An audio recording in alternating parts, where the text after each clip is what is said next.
दोस्तों नमस्कार, स्वागत है एक बार फिर से देश और दुनिया की तमाम बड़ी खबरों में। आगे बढ़ने से पहले आपसे निवेदन है, कृपया चैनल को सब्सक्राइब करें और घंटी बटन भी दबा दें। ये पहली बड़ी खबर है, उग्र हुआ किसान आंदोलन, सीआईडी अधिकारी को बनाया बंधक, रेल रोकने की भी कर दी घोषणा। दरअसल सरकार के सामने 12 मांगों के साथ खड़े किसानों का आंदोलन अब उग्र होता नजर आ रहा है। खबर है कि किसानों ने जींद में एक सीआईडी अधिकारी को बंधक बना लिया है। इधर संगठन अब रेल रोकने की भी तैयारी कर रहे हैं। दिल्ली कूच करने के लिए संघर्ष कर रहे किसान संगठनों के साथ में अब भारतीय किसान यूनियन उग्राहम भी आ गया है। भारतीय किसान यूनियन उग्राहम ने किसानों के समर्थन में दोपहर 12 बजे से शाम 4 बजे तक रेल रोकने की घोषणा कर दी है। और ये बड़ी खबर, पुलिस के आंसू गैस के गोलों से बचने के लिए किसानों ने चेहरे पर पोतली मिट्टी। दरअसल आंसू गैस का असर कम करने के लिए किसान चेहरे पर मुल्तानी मिट्टी लगा रहे हैं। कई किसानों ने बॉडी प्रोटेक्टर भी पहने हैं। किसानों ने आंसू गैस के गोले से निपटने के लिए बोरियों को पानी में भिगो लिया है। साथ ही ट्रैक्टरों पर स्प्रे करने वाली टंकी लगाकर आगे बढ़ना शुरू कर दिया है। खबर है कि जींद से दिल्ली जाने वाली रोडवेज बसें भी अब बंद कर दी गई हैं। हरियाणा, पंजाब, शंभू सीमा समेत विभिन्न सीमाओं पर प्रदर्शनकारियों और पुलिस के बीच संघर्ष में लगभग 100 से ज्यादा किसान और पुलिसकर्मी घायल हुए हैं। और बड़ी खबर, पुलिस से हार नहीं मान रहे किसान, अब भारतीय किसान यूनियन ने कर दिया चक्का जाम का ऐलान। दरअसल स्वामीनाथन आयोग की रिपोर्ट को लागू करने, एमएसपी पर कानूनी गारंटी देने और लखीमपुर खीरी हादसे पर सख्त कार्रवाई करने जैसी कई मांगों को लेकर किसानों का आंदोलन लगातार जारी है। इस बीच आंदोलनकारी किसानों की अगुवाई कर रहे भारतीय किसान यूनियन ने अब चक्का जाम का ऐलान कर दिया है। इससे रेल यात्रियों के साथ साथ सरकार की भी मुश्किलें बढ़ सकती हैं। आपको बता दें कि सरकार और किसान संगठनों के बीच में लगातार बातचीत चल रही है। केंद्र सरकार ने किसानों से वार्ता के लिए 3 कैबिनेट मंत्रियों की अगुवाई में कमेटी का गठन किया है। कई दौर की मीटिंग के बाद भी अब तक आंदोलनकारी किसान पीछे हटने के लिए तैयार नहीं है। और बड़ी खबर, राहुल गांधी ने झारखंड में रद्द कर दी यात्रा, किसान आंदोलन के लिए दिल्ली रवाना। दरअसल किसान आंदोलन के बीच कांग्रेस पार्टी ने भारत जोड़ो न्याय यात्रा को लेकर बड़ा फैसला किया है। खबर है कि सांसद राहुल गांधी ने झारखंड में भारत जोड़ो न्याय यात्रा का दूसरा चरण रद्द कर दिया है और वो आंदोलन में शामिल होने के लिए दिल्ली रवाना हो गए हैं। झारखंड में राहुल गांधी की भारत जोड़ो न्याय यात्रा का बुधवार को शुरू होने वाला दूसरा चरण रद्द कर दिया गया है। पार्टी के एक पदाधिकारी ने इस बात की जानकारी दी। पार्टी सूत्रों ने बताया कि वरिष्ठ कांग्रेस नेता राहुल गांधी के राष्ट्रीय राजधानी में किसानों के आंदोलन में भाग लेने के लिए रवाना होने के कारण यह यात्रा रद्द कर दी गई है। और बड़ी खबर, किसानों के लिए बैरिकेड्स देखकर भड़क गया पंजाब और हरियाणा हाईकोर्ट। कहा, किसानों को रोकने के लिए बंद क्यों की गई हैं सड़कें। दरअसल किसान आंदोलन के चलते सड़कों को बंद करने पर हाईकोर्ट ने हरियाणा सरकार को घेरा है। एक जनहित याचिका पर सुनवाई के दौरान पंजाब और हरियाणा उच्च न्यायालय ने कहा कि किसान राष्ट्रीय राजमार्ग पर जुट रहे थे क्योंकि उनके पास में जुटने और आंदोलन का अधिकार है। साथ ही कोर्ट ने पंजाब सरकार को भी इस मामले में घेरा है। हाईकोर्ट में हरियाणा में सीमाओं को बंद करने और इंटरनेट सेवाओं पर रोक लगाए जाने के खिलाफ एक याचिका दाखिल हुई थी। आपको बता दें कि कोर्ट ने हरियाणा और पंजाब सरकार को गुरुवार तक स्टेटस रिपोर्ट दाखिल करने के लिए कहा है। चंडीगढ़ को भी रिपोर्ट दाखिल करने के निर्देश दिए गए हैं। कोर्ट ने दिल्ली हाई कोर्ट को भी पार्टी बनाया और किसान मजदूर मोर्चा और संयुक्त किसान मोर्चा से भी इस मामले में जवाब तलब किया है। और बड़ी खबर, सरकार ने किसानों से की बड़ी अपील। कहा, नई मांगे जोड़ते रहने से तुरंत नहीं हो सकता समाधान, इस बात को समझें किसान। दरअसल किसानों का प्रदर्शन लगातार जारी है। इसी बीच सरकार ने कहा कि वो बातचीत के लिए तैयार है, लेकिन किसानों को लगातार नई मांगों को जोड़ने से बचना चाहिए। हालांकि खबरें हैं कि सरकार ने किसानों की कुछ मांगों को मान लिया है। इसमें पिछले आंदोलन के दौरान दर्ज मामलों को तय प्रक्रिया के बाद में वापस लेना शामिल है। मीडिया रिपोर्ट्स के अनुसार केंद्रीय कृषि मंत्री अर्जुन मुंडा ने कहा कि चंडीगढ़ में 2 चरण की बातचीत के बाद हमने उनकी कई मांगों को मान लिया है, लेकिन कुछ मुद्दों पर समझौता नहीं हो पाया है और बातचीत जारी है। केंद्रीय मंत्री ने कहा कि बातचीत करने की आवश्यकता है। सरकार किसानों के हितों की रक्षा करने के लिए पूरे तरीके से बाध्य है। उन्होंने ये भी कहा कि जनता को परेशानी में नहीं डालना चाहिए और किसान संगठनों को इस बात को समझना चाहिए। अगली बड़ी खबर, बॉर्डर पर किसान और पुलिस की भिड़ंत में 125 लोग घायल। हरियाणा के 7 जिलों में 3 दिन तक इंटरनेट किया गया बंद। दरअसल किसान संगठनों द्वारा दिल्ली कूच के आह्वान के मद्देनजर हजारों प्रदर्शनकारियों ने ट्रैक्टर ट्रॉली लेकर पंजाब से दिल्ली की ओर कूच किया। पुलिस ने उन प्रदर्शनकारियों को रोकने की कोशिश की, लेकिन शंभू बॉर्डर और दाता सिंह वाला बॉर्डर पर धारा 144 लागू होने के बावजूद प्रदर्शनकारियों ने बैरिकेडिंग तोड़ने का प्रयास किया। इस दौरान प्रदर्शनकारियों द्वारा पुलिस कर्मियों पर भारी पथराव किया गया। पुलिस द्वारा धैर्य और संयम का परिचय देते हुए वाटर कैनन और आंसू गैस के गोले छोड़े गए, तो पथराव के दौरान 24 पुलिसकर्मियों को गंभीर चोटें आई हैं। दोनों बॉर्डरों पर हुए टकराव में कुल मिलाकर 100 किसान भी घायल हुए हैं। इस बीच हरियाणा के 7 जिलों में अब 15 फरवरी की रात 12 बजे तक इंटरनेट सेवाएं बंद कर दी गई हैं।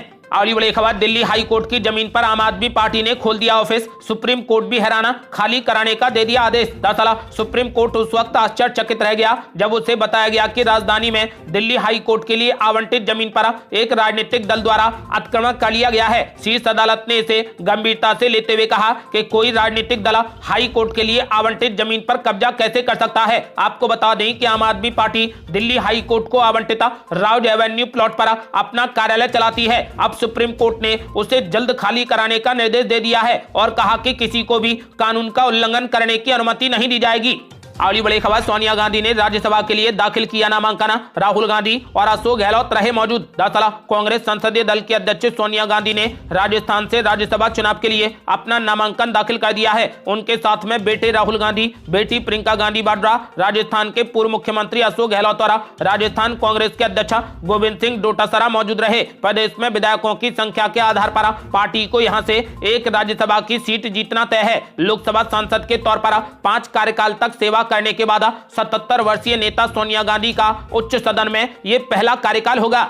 अगली बड़ी खबर, किसानों पर आंसू गैस के गोले छोड़ने पर भड़के गुरनाम सिंह चड़ूनी, बोले ये कोई विदेशी किसान नहीं है, कहीं ऐसा ना हो कि संभालना मुश्किल हो जाए। दरअसल गुरनाम सिंह चड़ूनी ने कहा कि शंभू बॉर्डर पर किसानों के ऊपर पुलिस द्वारा आंसू गैस के गोले छोड़े जाने की खबरें आ रही हैं। उन पर प्लास्टिक की गोलियां भी चलाई गई हैं, जिससे कई किसान घायल भी हुए हैं। वहीं कुछ पुलिसकर्मी भी घायल बताए जा रहे हैं। उन्होंने कहा कि हमारा सरकार से कहना है कि सरकार संयम बरते, किसानों पर ज्यादती न करे। ये कोई विदेशी किसान नहीं है और न ही वहां कोई सीमा का बॉर्डर है जहां पर पुलिस के द्वारा इस तरीके का व्यवहार किया जा रहा है। उन्होंने कहा कि सरकार किसानों को ना उकसाए ताकि उनके द्वारा उठाया गया कदम ऐसा हो कि सरकार के लिए संभालना मुश्किल हो जाए। अगली बड़ी खबर, कांग्रेस पार्टी को लगा एक और जोरदार झटका, लाल बहादुर शास्त्री के पोते विभाकर शास्त्री ने छोड़ दी कांग्रेस पार्टी, बीजेपी में हो गए शामिल। दरअसल पूर्व प्रधानमंत्री लाल बहादुर शास्त्री के पोते विभाकर शास्त्री ने कांग्रेस पार्टी को बड़ा झटका दे दिया है। उन्होंने पार्टी से इस्तीफा दे दिया है। उनको लेकर ताजा अपडेट यह है कि विभाकर शास्त्री बीजेपी में शामिल हो गए हैं।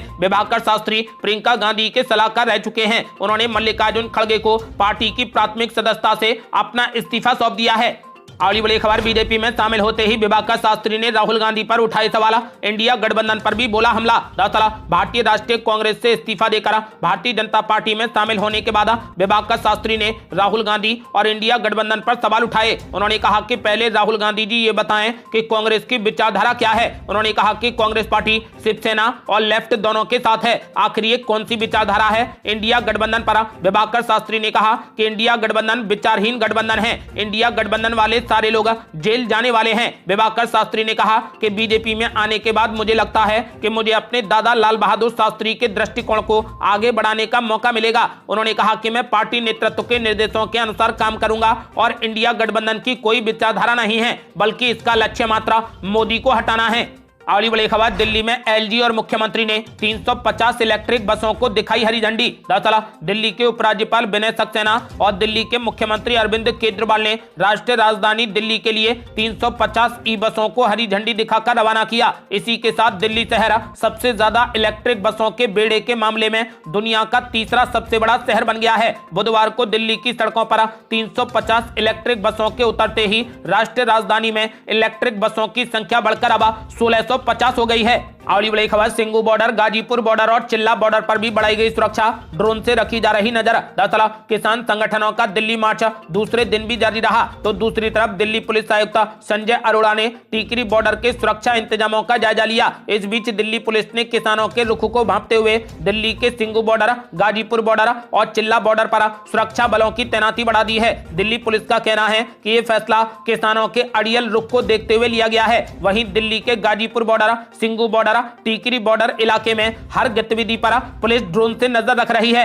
अगली बड़ी खबर, पंजाब के किसानों को रोकने के लिए दिल्ली पुलिस का सख्त एक्शन, सिंगू बॉर्डर पर 10 फुट तक खोद दी सड़कें। दरअसल किसान अपनी मांगों पर अड़े हुए हैं, तो केंद्र सरकार भी झुकने के लिए तैयार नहीं है। इस मामले में पंजाब हरियाणा से दिल्ली तक बढ़ते तनाव और अफरा तफरी को देखते हुए दिल्ली पुलिस ने चौंकाने वाली हरकत की है। दिल्ली पुलिस ने दिल्ली में किसानों की एंट्री को रोकने के लिए दिल्ली के सिंगू बॉर्डर पर गांव से हाईवे को जोड़ने वाली सड़क पर गड्ढे खोद दिए हैं। दिल्ली पुलिस ने ये कदम सिंघू बॉर्डर के रास्ते प्रदर्शनकारी किसानों की दिल्ली में एंट्री को रोकने के लिए उठाया गया है। जेसीबी के जरिए जिस सड़क पर 10 फुट गहरी खुदाई की गई है, उसके जरिए आसपास के गांवों के लोगों का आना जाना है। ये लोकेशन राष्ट्रीय राजमार्ग 44 पर है। दिल्ली पुलिस द्वारा गहरी खुदाई की वजह से गांव के लोगों को दिल्ली तक पहुंचना मुश्किल हो गया है। सड़कों की खुदाई का काम अभी भी जारी है। अगली बड़ी खबर, ज्ञानवापी तहखाने में मुख्यमंत्री योगी आदित्यनाथ ने किए दर्शन। कोर्ट से पूजा की अनुमति मिलने के बाद पहली बार पहुंचे मुख्यमंत्री। दरअसल उत्तर प्रदेश स्थित वाराणसी में ज्ञानवापी परिसर में व्यास जी के तहखाने में पूजा अर्चना के आदेश के बाद मुख्यमंत्री योगी आदित्यनाथ ने झांकी दर्शन किए। मुख्यमंत्री ने काशी विश्वनाथ मंदिर में भी पूजा अर्चना की। इसके बाद उन्होंने ज्ञानवापी तहखाने में झांकी दर्शन किया। वाराणसी की अदालत ने 31 जनवरी को दिए अपने आदेश में हिंदू श्रद्धालुओं को ज्ञानवापी परिसर में स्थित व्यास जी के तहखाने में पूजा अर्चना करने की अनुमति दी है। अगली बड़ी खबर, मुख्यमंत्री पुष्कर सिंह धामी की घोषणा के 24 घंटे के भीतर विवादित जमीन पर खुली पुलिस चौकी। अब तक 36 उपद्रवी किए गए गिरफ्तार। दरअसल उत्तराखंड के हल्द्वानी में अवैध अतिक्रमण हटाने की कार्रवाई के दौरान हुई हिंसा को लेकर सरकार किसी को बख्शने के मूड में नहीं है। मुख्यमंत्री पुष्कर सिंह धामी की घोषणा के 24 घंटों के भीतर वन फूलपुरा क्षेत्र स्थित मल्लिका का बगीचा में अवैध अतिक्रमण वाली जगह पर पुलिस चौकी खोल दी गई है। पुलिस अब तक 36 दंगाइयों को गिरफ्तार कर चुकी है, जिनके पास से 41 लाइसेंसी हथियारों को भी जब्त किया गया है।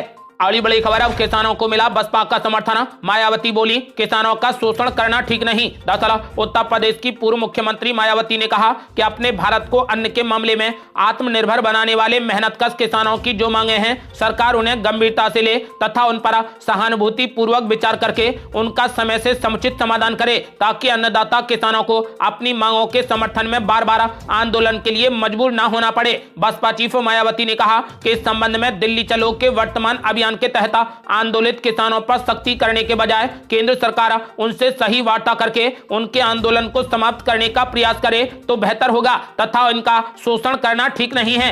अगली बड़ी खबर, ज्ञानवापी और शाही ईदगाह मस्जिद पर बीजेपी के मुस्लिम नेता ने दिया बड़ा बयान। मुसलमानों से इन मस्जिदों को दूसरी जगह पर शिफ्ट करने की अपील। दरअसल बीजेपी अल्पसंख्यक मोर्चा के राष्ट्रीय अध्यक्ष जमाल सिद्दीकी ने वाराणसी की ज्ञानवापी और मथुरा की शाही ईदगाह मस्जिद पर बड़ा बयान दिया है। उन्होंने मुसलमानों से दोनों मस्जिदों को दूसरी जगह शिफ्ट करने की अपील की है। जमाल सिद्दीकी ने कहा कि इस्लाम जरूरत पड़ने पर मस्जिदों को शिफ्ट किए जाने की इजाजत भी देता है। काशी और मथुरा की मस्जिदों को दूसरी जगह शिफ्ट कर देश में धार्मिक स्थलों का विवाद पूरे तरह खत्म किया जा सकता है। उनके मुताबिक 99% मुसलमान धार्मिक स्थलों के विवाद को खत्म होते देखना चाहते हैं। अयोध्या में मुसलमानों ने राम पथ के रास्ते में आने वाली 14 मस्जिदों को और दरगाहों को दूसरी जगह पर शिफ्ट भी किया है। जमाल सिद्दीकी ने विपक्षी पार्टियों पर निशाना साधते हुए कहा कि देश का मुसलमान अब सच्चाई को समझ चुका है। विपक्षी दलों के नेता मुसलमानों को गुमराह किए हुए थे। देश का मुसलमान प्रधानमंत्री मोदी के विकसित भारत संकल्प के साथ है। मुसलमानों को सबका साथ सबका विकास का नारा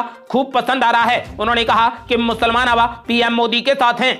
अगली बड़ी खबर, किसान नेता सरवन सिंह पंदेर का बड़ा बयान। बोले, सरकार हमें रास्ता दे, हिंसक रास्ते से बचने की करेंगे कोशिश। दरअसल पंजाब से हजारों किसान अपनी मांग पूरी न होने को लेकर दिल्ली में कूच करने की कोशिश कर रहे हैं। ये किसान केंद्र सरकार से नाराज हैं। किसान आंदोलन के मामले पर किसान नेता सरवन सिंह पंदेर ने अपनी बात रखी। उन्होंने कहा कि किसानों को अपनी बात रखने देना चाहिए। लोकल लोगों का हम लोगों को बहुत सपोर्ट है। हम लोगों का प्रदर्शन आगे भी जारी रहेगा। उन्होंने कहा कि सरकार हमें रास्ता दे, हम लोग कोशिश करेंगे कि हिंसक रास्ते से बचा जाए। उन्होंने कहा कि हमने पूरी कोशिश की कि कोई ना कोई इस तरीके का निर्णय हो जाए जिससे कि हम सरकार के साथ टकराव के साथ बच जाएं, लेकिन ऐसी स्थिति नहीं बन पाई। उन्होंने कहा कि हरियाणा के किसानों को डराया जा रहा है। अब ऐसा लगता है कि पंजाब और हरियाणा देश के राज्य नहीं बल्कि कोई इंटरनेशनल बॉर्डर बन गए हों।